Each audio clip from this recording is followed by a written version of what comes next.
大家好，这里是澳洲来信。护城风这个人最有意思的地方，不是他有多反叛，恰恰相反，他一开始并不像一个政治人物，他不是知识分子，不是异议人士，不是传统意义上的公共意见领袖。他最早出圈的方式也不是讲宏大叙事，不是谈民主自由，不是分析国际政治，而是拿着100块钱去超市里看能买多少米、多少肉、多少鸡蛋，听起来很普通，甚至有点像短视频时代最常见的流量小实验。可最后他却一次又一次被封，甚至被全网消失。这件事就很值得琢磨。一个拍购买力挑战的人为什么会变成敏感人物？一个给路人买东西的人为什么会让平台和有关部门如临大敌？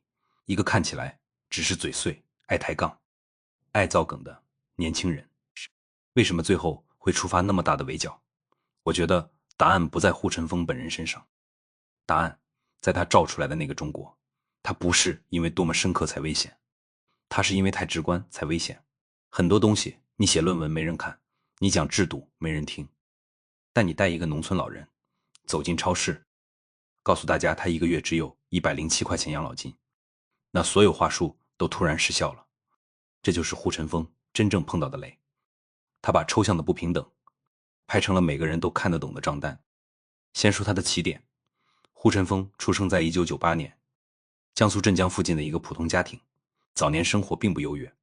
他不像很多网红那样，一开始就站在平台资源中心。他读书不算顺，没走传统意义上的名校路线，后来做过汽修学徒，做过机械工，也折腾过证券和基金相关工作。他一度靠股票赚到钱，也很快在市场里亏回去。母亲生病，工作不稳，收入中断，这些现实压力都压过他。所以他不是那种高高在上的观察者，他本身就有很强的底层经验。这点很重要，因为很多中产知识分子讲底层，容易讲成一个概念，讲结构，讲阶级，讲公共政策，这些当然重要。但护城风不是这样，他是直接走到街上，找一个卖甘蔗的人，找一个退休老人，找一个洗碗工，问你一个月赚多少？你孩子喝不喝奶粉？你多久没吃肉了？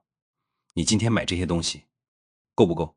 这套方法非常简单，但杀伤力很强，因为它不需要复杂理论。它让所有人一眼看见中国很多人的生活不是宏大叙事里讲的那样。他的购买力视频一开始像是生活成本测评，100块在成都能买什么？100块在新加坡能买什么？1000块给一个路人，他会买什么？这些内容本来在全世界都很常见，海外很多博主也拍。你拿100美元去纽约超市，拿50新币去新加坡平价超市，拿1000泰铢去曼谷菜市场。这种视频的核心就是把购买力变成画面。可在中国，它就不只是生活视频，因为中国的公共叙事里有太多东西不能被具体化。共同富裕可以讲，伟大复兴可以讲，脱贫攻坚胜利可以讲，但一个78岁的农村老人，一个月只有107块钱，这个画面一出现，就会把所有漂亮词都压下去。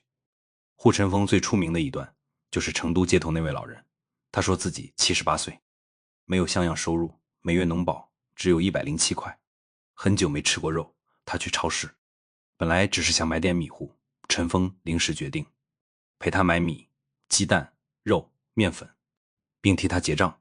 这段视频为什么会爆？不是因为剪辑多高级，不是因为护城风说了什么惊天动地的话，而是因为这个数字太刺眼。107块一个月，放到今天的中国，很多城市年轻人一顿外卖都可能超过50块，一杯奶茶20-30，一次停车费几十。可一个农村老人一个月的基本养老金只有100多块，这就是中国城乡二元结构最赤裸的账单。有人会说，农保本来就不是城市职工社保，农民交的少，领的也少。这句话从技术上看好像有点道理，但从历史上看它很冷血。因为中国农民在过去几十年里不是没有为这个国家付出，他们交过公粮，承担过农业税，承担过各种集体义务，用低价粮食、低价劳动力和被压低的消费能力，长期支持城市工业化。中国的城市建设、工厂体系、国有单位福利，很多都建立在农村被长期抽取的基础上。等这个国家富起来之后，农民老了却只能拿到非常低的基础保障。这不是简单的你交多少领多少，这是历史欠账。更要命的是，这种欠账平时很少被看见。城市人看见农民工送外卖、做保洁、当保姆、进工地，但很少认真想，他们老了怎么办？他们没有稳定社保怎么办？他们的孩子在城市上学怎么办？他们回到农村以后靠什么养老？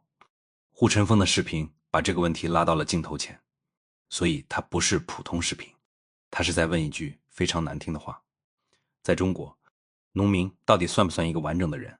这句话不是情绪化，它有制度背景。过去中国人大代表选举里，城乡人口代表比例长期不平等，农民在政治代表权上曾经被明显打折。户籍制度把城市和农村切开，城市有一套就业、教育、医疗、社保系统，农村是另一套低配系统。农民进城可以打工，但很难真正成为城市居民。孩子上学、买房、医保、退休，处处都被户籍卡住。很多农村人在城市里向内部移民，他们建设城市，服务城市，但城市不真正接纳他们。这就是护城风视频背后的结构，它表面上只是买米买肉，实际拍到的是一个制度缝隙，所以平台会怕，官方会怕，不是因为那位老人说谎，恰恰是因为他说的太真。在中国互联网里，说谎很多时候是安全的，唱赞歌是安全的，把社会讲得越来越好，越来越强，越来越幸福是安全的。但如果你把真实的穷人拍出来，就危险了，因为那会让人产生比较，会让人问钱去哪儿了，会让人问为什么城市老人退休金几千，农村老人100多，会让人问这些人在伟大复兴里算什么。这就是护城风第一次真正撞上系统的地方，他的账号被封，视频被下架，官方可以用利用弱势群体炒作来解释。当然，中国互联网上确实有很多人利用穷人、残疾人、老人和孩子来刷流量，这种东西应该被规范。但护城风那段视频的问题不在这里，他没有把老人当成猎奇道具，他至少在现场表现出了一种朴素的触动。他给老人买东西，也没有把对方拍成小丑。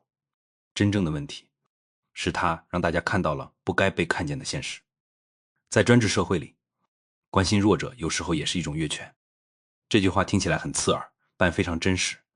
因为在这种体制里，谁有资格关心底层是有等级的。政府可以关心，领导可以慰问，官媒可以报道，扶贫干部可以上镜，但一个普通网红自己走上街头，把老人真实收入拍出来，就会显得政府失职。你关心别人，就等于暗示官方没有关心好；你帮助别人，就等于证明除了政府之外，社会也可以自己建立互助关系。这在权力看来是不舒服的。所以护城风真正犯忌的不是他反政府，而是他证明了普通人的善意可以绕过政府，也证明了底层人的痛苦不需要经过官方批准就可以被看见，这就很危险。后来护城风的内容变得更复杂，他不只是拍老人，他去采访小贩，去给路人1000块钱，去问普通人生活成本。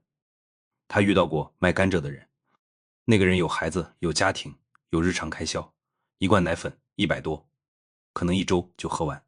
孩子想喝，家里却不敢长期买，这种东西又很扎心，因为它不是极端贫困，它是中国大量普通人的日常，不是饿死，不是完全没饭吃，而是每一步都要算，奶粉要算，肉要算，孩子零食要算，学费要算。一个家庭1年几万块，硬开销已经把人压得喘不过气。这样的生活在官方叙事里很难出现，因为它不够光鲜，也不够正能量，但它是真的。护城风的价值就在这里，它不一定有多高的理论水平，但它让很多人看到了更多人的人生。这句话很朴素，也很重要。一个社会最可怕的不是有人穷，而是穷人的生活完全不被看见。更可怕的是，当有人让他们被看见时，旁边的人第一反应不是同情，而是愤怒。护城风后来遭到很多攻击，有些攻击来自官方和平台，但更多时候来自普通网友。有人骂他消费苦难，有人骂他带节奏，有人骂他汉奸，有人威胁他的人身安全，这很值得深想。为什么一些本身也过得不容易的人，会如此讨厌一个展示底层生活的人？原因之一是现实太难改变。当一个人无法面对自己的困境时，他最容易攻击那个说出困境的人。如果承认护城风拍的是真的，那就意味着自己相信的很多宏大叙事也许是假的。如果承认农村老人只有100多块养老金不正常，那就意味着这个制度真的亏欠了底层。如果承认普通人生活压力巨大，那就意味着所谓越来越幸福并不完整。很多人承受不了这种撕裂，于是他们选择骂护城风。这是一种心理自卫，也是中国舆论长期训练出来的结果。谁揭开伤口，谁就是坏人；谁说房间里有味道，谁就是不爱这个家。所以护城风越拍普通人，越容易被普通人骂，这很悲哀，但也很中国。再往后，护城风转向直播，直播比短视频更危险。短视频可以剪，可以审，可以删，直播是实时的。观众连麦一开，什么人都可能进来，他自认为会拆弹。但在中国互联网里，没有人真的会拆弹，因为炸弹不是问题本身，炸弹是整个制度环境。2024年那次直播，有人突然问他：你认为习是一个独裁者吗？这个问题对任何中国主播都是送命题，回答是死，不回答也是死。说是马上完蛋，说不是，自己心里过不去，也会被网友截图嘲讽，装没听见可能还好一点。但护城风当时慌了，他立刻说对方严重违反直播规范，赶紧挂断。他还反复强调，这种人肯定有人找他，问题是他越慌，越说明所有人都知道那个问题指向哪里。这就是中国政治语言的荒诞。有些词不能说，甚至不能听见，你听见之后反应太大，也会暴露你知道那是什么意思。所以护城风的恐惧本身就成了答案。这件事之后他又被封，其实从公平角度讲，这不是他的错。一个主播不可能控制每一个连麦者，如果有人故意进来炸场，任何人都可能中招。但在中国平台治理里，责任往往不是这么算的。管理者要的是杀一儆百，提问的人要被追，主播也要被罚，平台也要表态。最后所有人都学会一件事，不要问政治，不要碰权力，不要假装你能掌握红线。因为红线不是规则，红线是情绪，是上面某个部门、某个平台、某个领导的一念之间。今天可以说的，明天可能不能说。别人说没事，你说就出事。过去没事，现在有事。这就是中国互联网最可怕的地方，不是红线很多，而是红线流动。护城风后来的苹果安卓相对论又是另一层麻烦，它把苹果和安卓变成一种社会隐喻。苹果代表高端、标准化、现代、体面、消费能力；安卓代表低端、粗糙、落后、混乱、低消费。这个说法当然很刻薄，也很容易激怒人，因为他把消费选择和人的社会位置捆在了一起。他说安卓逻辑、安卓学历、安卓素质、安卓房、安卓城市，这些词听起来像开玩笑，但背后是一套非常强烈的阶层判断。为什么传播这么快？因为它简单粗暴，容易套用。任何东西都可以被分成苹果和安卓，城市可以，学校可以，餐厅可以，超市可以，生活方式也可以。山姆是苹果，麦当劳是苹果，标准化食品安全是苹果，木筷子、滚烫饮食、劣质住宅，3、4线城市的低标准生活则会被它归到安卓。这套语言为什么危险？表面看它只是消费主义鄙视链，但深层看它又戳到了中国人最敏感的阶层焦虑。中国过去几十年，官方一直讲发展，讲人民生活越来越好，讲中产崛起，讲消费升级。可是大量普通人其实没有真正进入高质量生活，他们买不起好房子，吃不起稳定安全的高品质食品，没有真正体面的公共服务，也没有足够的国际化生活经验。护城风用安卓2个字把这种落差刺穿了，很多人骂他是因为他势利，这没错，他的表达确实有强烈的优越感，但很多人更受不了的是，他说中了某些事实，比如食品安全，比如标准化，比如英语能力，比如现代医学，比如城市商业水平，比如公共生活的基本体面。他推崇山姆，推崇麦当劳，推崇苹果，推崇特斯拉，推崇英语和国际机场。这些东西不一定都值得神化，但它们背后代表的是一套标准化、可预期、现代商业、现代生活方式。而中国很多地方最大的问题就是标准不稳定。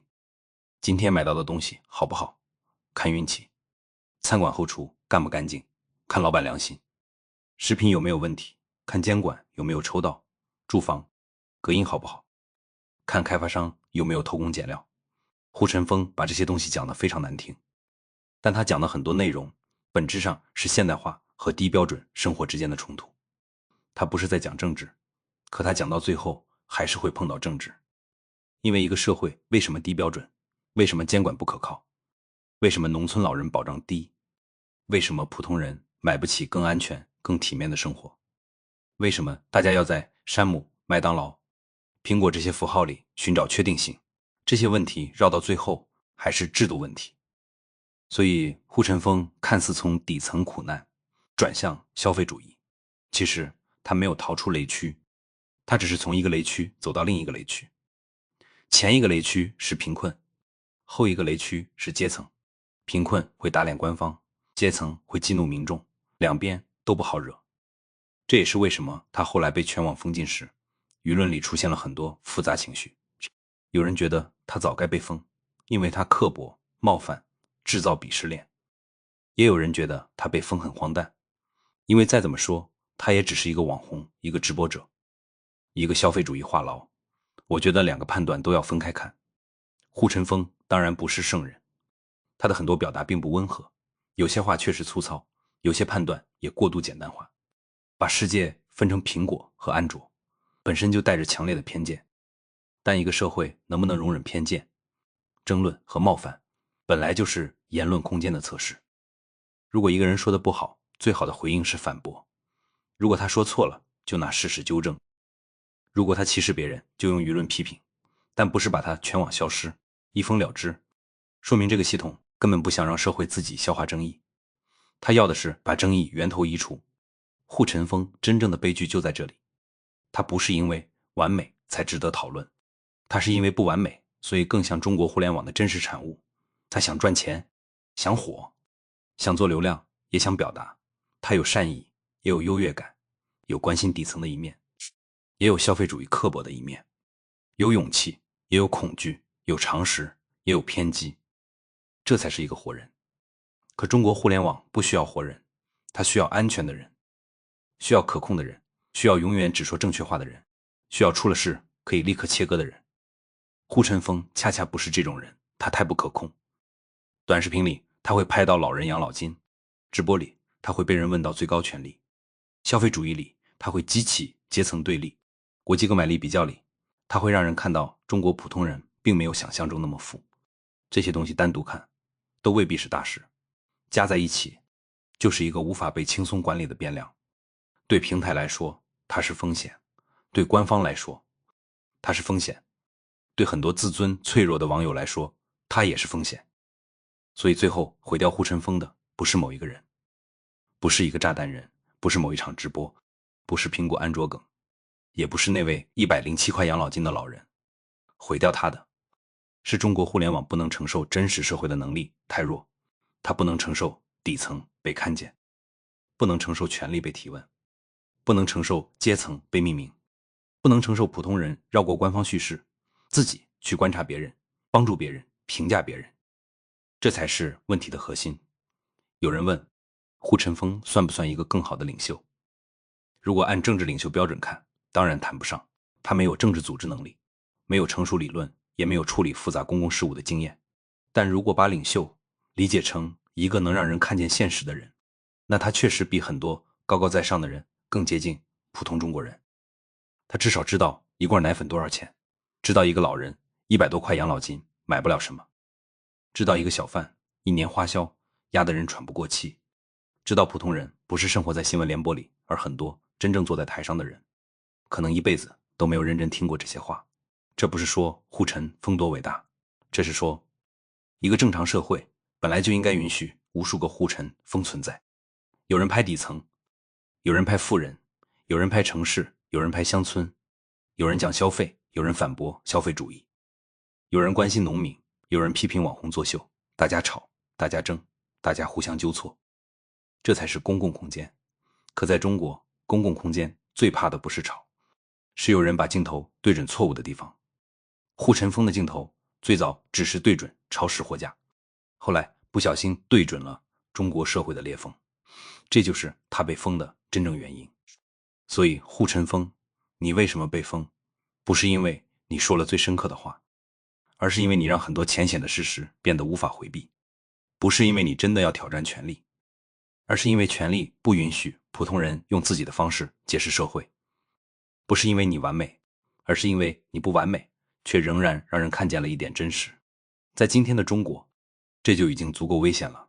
这里是澳洲来信，谢谢观看，欢迎点赞、订阅、评论，咱们